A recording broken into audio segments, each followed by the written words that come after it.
Hello, আমি লাইভে সেভাবে আসি না। আজকে আমি একটা জিনিস দেখাতে, আমি যে কালপ্রিট তাকেও দেখাবো। I was driving and see কলকাতার সাদার্ন এভিনিউতে 27A এটার সামনে আমি রয়েছে এই মুহূর্তে। পুলিশও এসেছে, ছেলেটিকে ধরা হয়েছে। ওখানে তার বাইকটা রয়েছে, প্রচুর লোকজন এখানে রয়েছে। এবং কলকাতা শহরে আজকে আমি এই কারণেই এলাম লাইভে, আমরা এত কিছু প্রোটেস্ট করছি, এত কিছু চলছে, তার মধ্যেও একটি মেয়ের মিনিমাম নিরাপত্তা বোধহয় আজকের ডেটে আমাদের এখানে নেই। এবং আমি সেই কারণেই এলাম।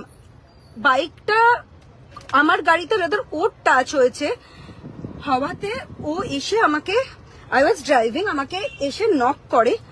আমি একটু কাঁচ নামাই এবং আমাকে বলে দরজা খুলতে সাদার্ন এভিনিউতে। ওকে, আমি বলি যে দরজা আমি খুলবো না। আমি অবভিয়াসলি আমার একটা মহিলা হিসেবে আমার একটা সিকিউরিটির ব্যাপার আছে, আমাকে he can molest me.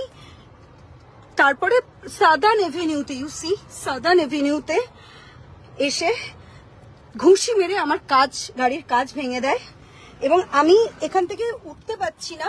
Police এসেছে, পুলিশরা আমাকে এখান থেকে রেস্কিউ করবে, বিকজ আমার পুরো সব জায়গায় কাঁচ হয়ে রয়েছে।